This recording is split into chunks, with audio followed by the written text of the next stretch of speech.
Livro Evolução em Dois Mundos, pelo espírito André Luiz e o médium Francisco Cândido Xavier e Valdo Vieira. Capítulo 5 da segunda parte. A apresentação do desencarnado. E não é muito diferente do outro capítulo.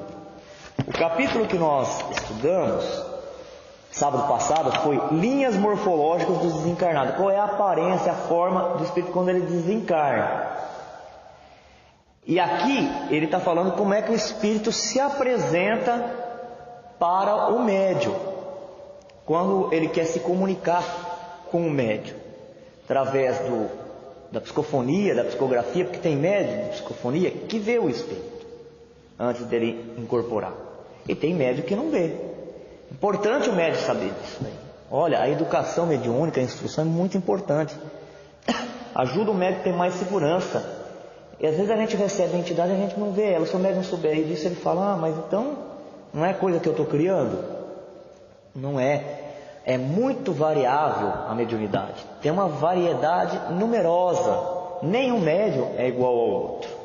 Então pode acontecer do médium ter também a psicofonia e ter a evidência. E pode acontecer no treinamento da psicofonia desenvolver a evidência. Porque tem mediunidade que desenvolve. A pessoa já tem e ela desenvolve. Quem não tem mediunidade nenhuma, ela não desenvolve. Nessa encarnação ela não desenvolve. Porque aí a mediunidade vai acompanhar a evolução do espírito. Conforme ele vai evoluindo, ela é inerente a ele, ela vai evoluindo também.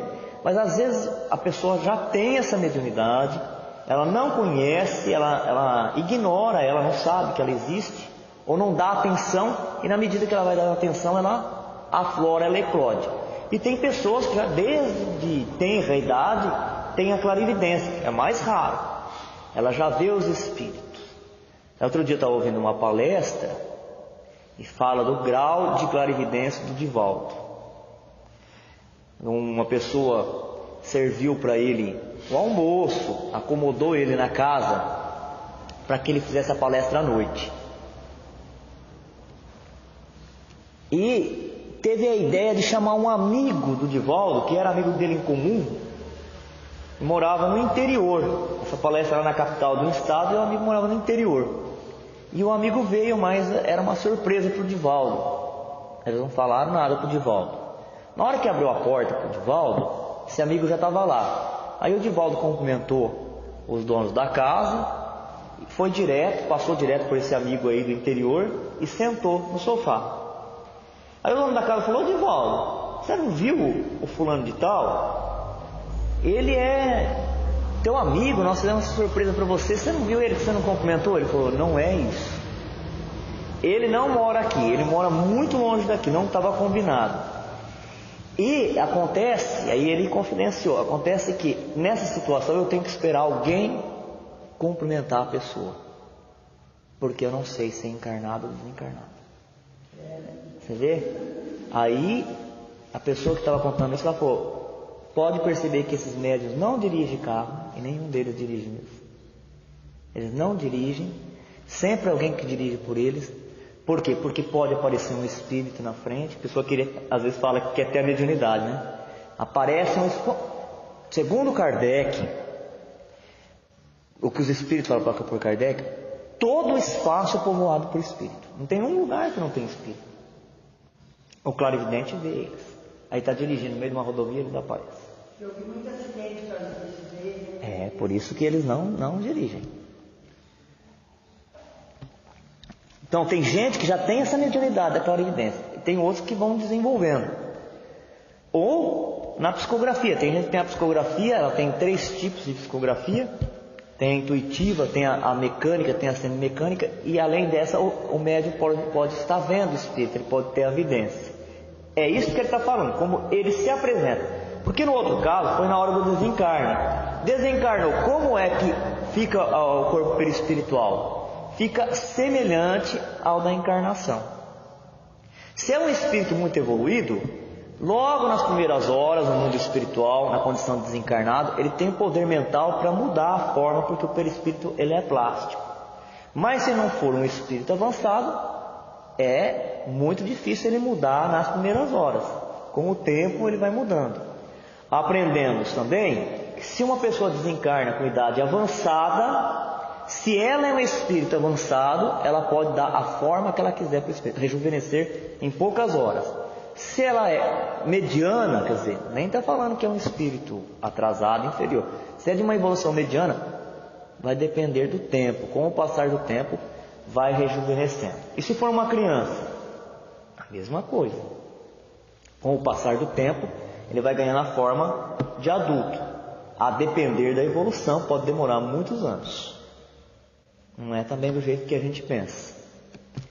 Mas, em via de regra, dado a circunstância, a condição espiritual que a maioria aqui da Terra se encontra, quase que a maioria, ao desencarnar, tem a mesma feição, os mesmos traços de quando estava encarnado. Foi isso que nós vimos no outro capítulo. Agora ele vai falar como é que os espíritos eles se apresentam para o médium. É uma maneira de se identificar. De se identificar.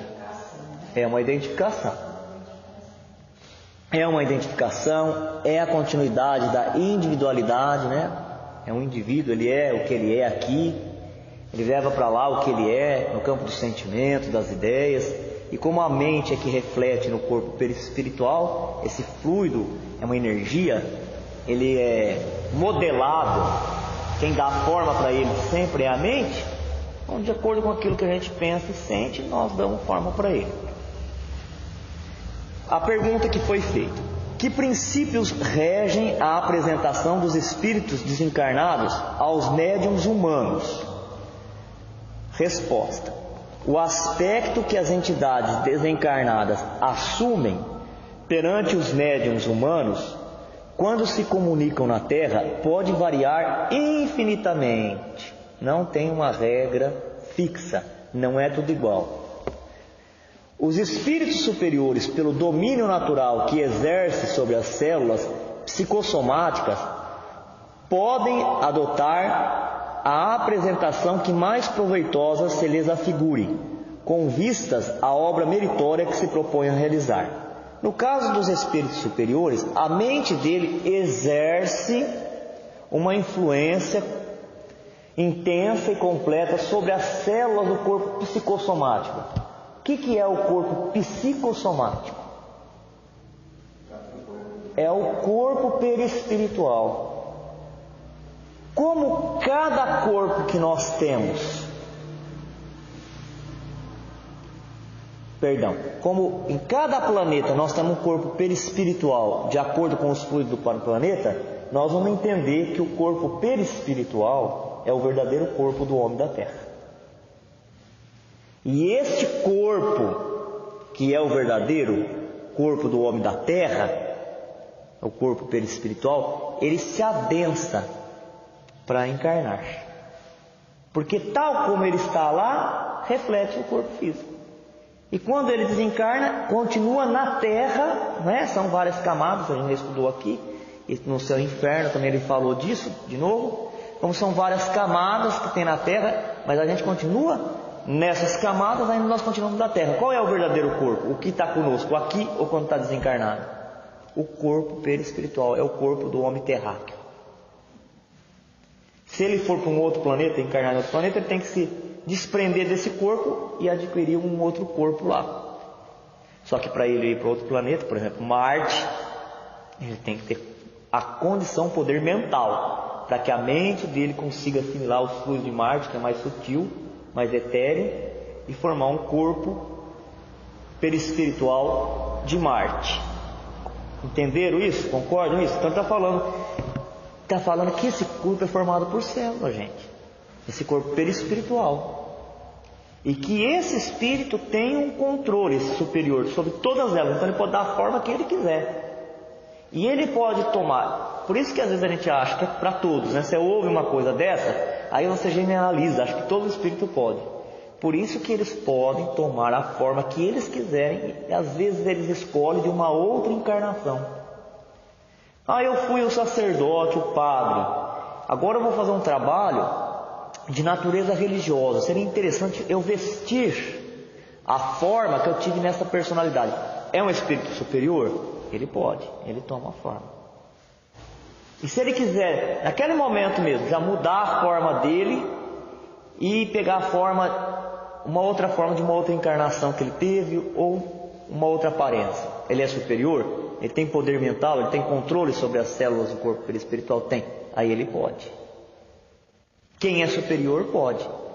Quem não é superior não pode, não consegue. Embora o perispírito para todos tenha aquela natureza flexível, porosa, plástica, para o espírito superior ele é mais sutil, mais leve, e é a mente dele que vai coordenar a mudança da forma. Vamos ver para os outros. Entretanto, essa maneira de intercâmbio não é mais comum, porque, de modo geral, os desencarnados impressionam os instrumentos mediúnicos encarnados na forma em que efetivamente se encontram. Aí então o André Luiz fala, mas não é assim que acontece na maioria das vezes, na maioria das comunicações mediúnicas. Quase sempre o espírito se apresenta para o médium como ele era na sua última encarnação. É uma questão de identificação também. Qual que é a finalidade da encarnação? Se ela é consoladora, é falar para os familiares que ele continua vivo, mas se eu não sei quem que é, eu não consigo identificar, né? Aí a gente fala, é uma senhora baixinha, tem um coque, está vestindo um vestido, eu já sei quem que é. Está todo mundo ali em oração, em prece, a pessoa está fazendo aquele apelo mental para que haja comunicação, né? Que venha uma avó dela, e aí o médium vê desse jeito e fala, é minha avó que vestia assim, minha avó que era assim. De certo, não falta indumentária digna às criaturas que se emanciparam do vaso físico. Roupagem toda ela, confeccionada com esmero e carinho por mãos hábeis e nobres da esfera extrafísica. Aqui, que já é um ponto delicado da obra. E algumas pessoas às vezes questionam. O André Luiz diz que, embora nós todos tenhamos elementos no nosso perispírito para que a nossa mente plasme uma roupagem no mundo espiritual, existem espíritos que já estão lá mais tempo ou que estão mais preparados, que eles podem, com o poder mental deles, agindo sobre o fluido, a energia daquela dimensão, plasmar, confeccionar roupas, roupagem, túnicas, para vestir na outra pessoa. E alguém aí poderia questionar, mas como é que pode um negócio desse? Mais para frente ele fala, nós não temos um corpo de carne? Como é que a roupa pode parar em cima do nosso corpo? A roupa não para em cima do nosso corpo? Ela para. Quem está se movimentando? É o corpo. Mas a roupa está encaixada nesse corpo. Vamos dizer assim, encaixada. Então esses espíritos, eles confeccionariam com o poder mental deles, usam o fluido cósmico, plasma a roupagem, a túnica, e ela pode encaixar e acompanhar o corpo perispiritual de outras pessoas. Eu fico imaginando que seria mais para aqueles espíritos também que estão recém-chegados, eles não sabem direito como proceder. Então tem lá aqueles que já sabem e vão fazer um atendimento, os primeiros socorros para aqueles que não estão tão preparados. É importante considerar, todavia, que os espíritos desencarnados, mesmo o de classe inferior, guardam a faculdade de exteriorizar os fluidos plasticizantes que lhes são peculiares, espécie de aglutininas mentais com que envolve a mente mediúnica encarnada, recursos esses que nos quais plasmam, como lhes seja possível, as imagens que desejam expressar e que adquirem para as percepções do médium coloração e movimento, fazendo-os exprimir-se ou agir em comportamento semelhante ao passivo comum na hipnose provocada. Aí ele fala que além de tudo isso, do formato, da aparência do corpo perispiritual, que é bem parecida com os traços que nós tivemos, as feições que nós tivemos aqui na Terra, com aquela roupagem que pode ser confeccionada com um fluido por mentes mais preparadas, também tem a possibilidade do espírito que quer se comunicar, ele mentalizar, igual a comunicação que nós estudamos, lembra? A pessoa imagina, cria a imagem e lança a imagem, e o outro recebe aquela imagem e lê a imagem, ao invés de precisar palavras articuladas. Então ele fala que os espíritos na comunicação, eles têm tanta vontade, mesmo os que não sabem fazer, os que sabem é mais fácil, porque eles fazem isso de forma consciente, mas a vontade que eles têm de comunicar e de expressar, cria no fluido a imagem, a projeção deles, e o médium, com a sua percepção, de acordo com a percepção de cada um, assimila isso. E que esse princípio, o André Luiz vai dizer, é o mesmo princípio da hipnose, da perigosa hipnose, em muitos casos. Que é aquele caso, aquele espírito obsessor, falando da obsessão, não do outro tipo de hipnose, terapêutica, nada disso. O espírito obsessor, ele quer atormentar a pessoa. Aí ele pega, ele fica estudando um ponto fraco da pessoa. Eu tenho medo de elevador, tenho medo de avião, tenho medo que aconteça isso com meu filho. Ou um remorso de um erro que a pessoa fez, ela quer esquecer. O que eles fazem? Eles pegam os fluidos, projetam ali a imagem daquilo, a cena viva, colorida, e jogam na cabeça do médium, e fica, do médium ou do obsedado, e fica 24 horas aquela imagem, a pessoa vendo aquela imagem, a mente da pessoa desorganiza, se ela aceita, se ela não está vigilante, como disse Jesus, ela não está impressa, ela se perturba e passa aquela perturbação para os corpos dela mesma, o perispiritual, a repercutir no corpo físico. Ficou entendido isso?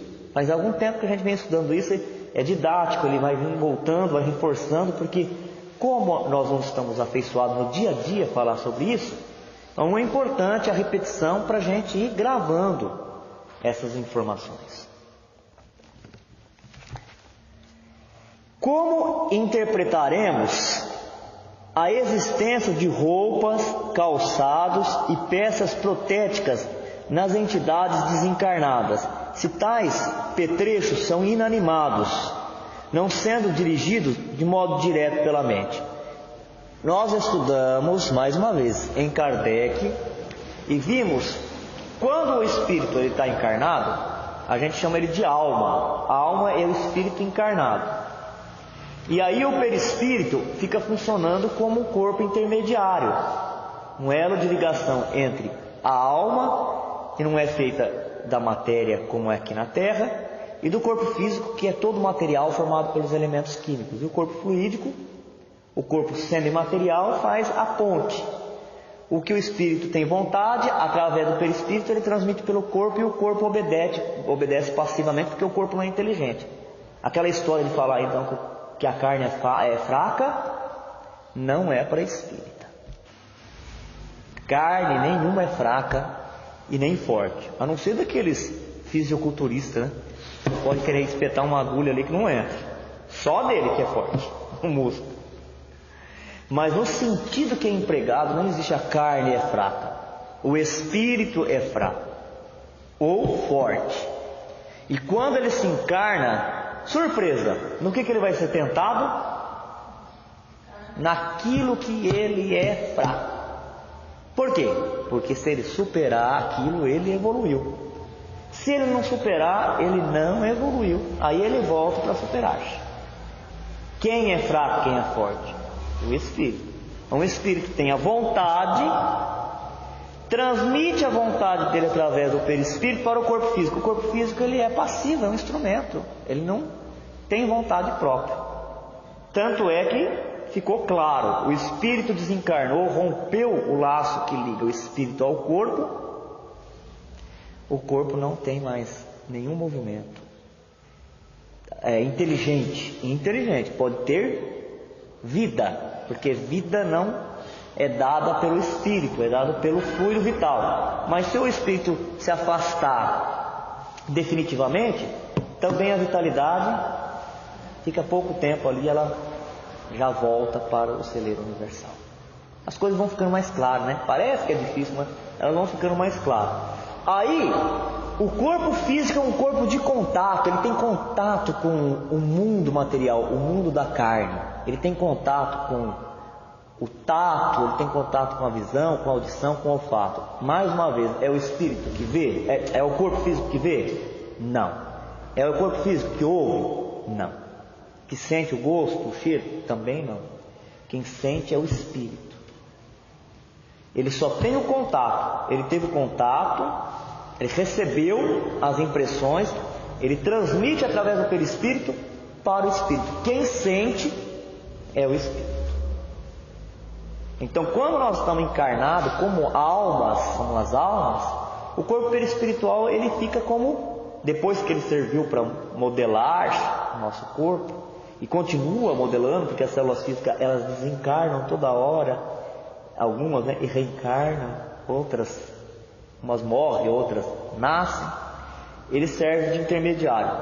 Mas depois que a gente desencarna, ele passa a se mostrar como o verdadeiro corpo, como o corpo, aquele corpo fluídico que envolve a alma, com aparência igual a nossa. E o André Luiz pergunta, então, se esse corpo perispiritual, vou falar bem devagar isso para depois encaixar o que ele falou agora. Se esse corpo perispiritual, ele é um corpo fluídico, hoje nós chamamos de corpo energético. Quando Kardec escreveu os livros da codificação, não tinha a palavra energia, ou ela não tinha esse entendimento como tem hoje. Então eu usava a palavra fluido, o fluido. O corpo energético ou o corpo fluídico, ele está ligado à mente. Tal como está a situação da mente naquela hora, ele muda, ele obedece. Por isso que um espírito atrasado não consegue ter um corpo igual a de um avançado. Porque se ele não tem aquela bagagem na mente dele, ele não consegue improvisar ela. Agora o espírito superior ele tem muita bagagem, e ele consegue inclusive baixar a frequência do corpo fluídico e a ponto de se confundir com outro espírito mais atrasado, se ele quiser, em aparência, não em moral, ninguém retrocede. Se ele quiser escurecer, deixar mais opaco para ele adentrar numa região sombria e socorrer, ele consegue fazer isso. O espírito inferior não consegue sutilizar o seu corpo, só com evolução. E aí ele fica preso numa camada, é uma prisão. Não existe parede igual a nossa, mas ele está preso naquela camada. Muito bem, agora mais simples. A mente, ela lança para o corpo fluídico o reflexo do que ela tem lá, como se o corpo fluídico fosse um espelho. Então dá para entender porque ela é dessa forma, ela é da outra. A pessoa, ela se acha que ela é homem, ela sente que ela é homem, ela dá formato de homem. No mundo íntimo, a pessoa se acha que é uma mulher, se identifica com mulher, dá formato de uma mulher. Porque esse corpo perispiritual ele é formado pelas células perispiritual. Agora, como é que tem alguns médiuns que falam assim, eu estou vendo uma prótese, eu estou vendo o espírito está se apresentando com óculos. Olha, óculos é inanimado, né? Como é que a mente vai lançar e formar o óculos? Ou uma prótese. Se ela tinha uma prótese na perna, não tinha uma perna, ela tinha uma prótese, como que alguns continuam vendo ela com aquela prótese arrastando? Vamos ver a resposta. Vocês entenderam a pergunta? Porque é rapidinho esse capítulo. Entenderam a pergunta que foi feita? Agora vamos ver a resposta. A mente não comanda as moléculas de algodão do vestuário de que serve no corpo físico. Está falando assim, a nossa mente, ela comanda as moléculas que formam essa camiseta. Essa camiseta é feita de algodão. Algodão é uma planta. Pegaram lá a planta, tiraram o algodão, fizeram o fio e teceram. Ela é formada por alguma coisa, por moléculas. A minha mente está organizando a união das moléculas? Não estão. No entanto, ela está no meu corpo. Agora, a minha mente, através da projeção do perispírito, interfere na minha célula. No estado de ânimo, temperamento positivo, otimista, minhas células obedecem aquilo, eu fico saudável, numa situação de tristeza, de revolta, de desânimo, ela lança para a célula, ela não obedece, ela não fica doente, desgastada, abaixa a imunidade. Ele está fazendo esse comparativo. Assim como nós podemos ter roupa, acessórios que estão anexados no nosso corpo material sem ter o domínio da nossa mente, é assim também que acontece no corpo perispiritual. Vamos ver. Mas pode usá-los, no nosso caso, segundo as suas necessidades no mundo. Ocorre o mesmo no plano espiritual, em que nos utilizamos das possibilidades ao nosso alcance para atender a esse ou aquele imperativo de nossa apresentação. Então acontece a mesma coisa. Se um espírito quiser se apresentar com óculos, ele não vai formar o óculos a partir do perispírito dele, mas ele pode assimilar o fluido, a energia, mentalizar o formato de um óculos, manter aquele fluido condensado, agregado, junto, unido, e pôr o óculos e o perispírito dele vai segurar. Ah, mas vai parar no perispírito? Cuidado, se você pensar num óculos material, esse óculos meu aqui, se eu pôr num perispírito, ele cai. Mas este óculos lá do mundo espiritual, ele não é formado da mesma matéria que esta. Ele é formado dos fluidos que tem naquela dimensão. Se eu tiver uma dimensão densa, de fluidos densos, para ele parar no corpo denso. Se eu tiver uma razoável, então os fluidos daquela dimensão ele vai ser mais sutil, mais rarefeito, mais leve. Então ele vai ser daquela natureza. Ficou claro isso? Bem fácil de entender? Essa segunda parte do livro Evolução dos Dois Mundos, ele vai fazendo só... lá na primeira parte nós estudamos, ele falou de forma complexa, lembra? Detalhada. Aqui é como se fosse um acabamento do livro. Então ele vai separando alguns assuntos e vai falando separadamente dele. Por exemplo, o próximo capítulo, também de maneira bem rápida, ele vai falar sobre justiça na espiritualidade. Como é a justiça na espiritualidade? Como que é a justiça aqui? A nossa justiça, ela é formada pelo delegado nos pequenos municípios, que cuida de algumas questões. Às vezes dá para haver a conciliação aqui mesmo, né? Quando não dá, tem a primeira instância, que é em São José do Rio Preto, o fórum. Depois pode recorrer para São Paulo e para o Supremo Tribunal. Dependendo da natureza do julgamento, a pessoa é julgada, ela é absolvida, ela está livre. Ou ela é condenada e aí ela paga as penas. Quais são as penas que elas pagam, que se paga aqui na Terra? Ela pode ser punida, ela pode ser uma coisa mais simples, no trânsito, a carteira recolhida. Antes disso, pode perder ponto na carteira, pode pagar multa, pode ser carteira recolhida, ou penas alternativas, se for outro tipo de crime, pagar a cesta básica, fazer um serviço social, ou ser preso, a reclusão, prisão semiaberta, pagar a fiança, ou ficar recluso, preso por algum período. Não é assim aqui? Então, sábado que vem nós vamos ver como que é no mundo espiritual, dos julgamentos, como que a justiça lá é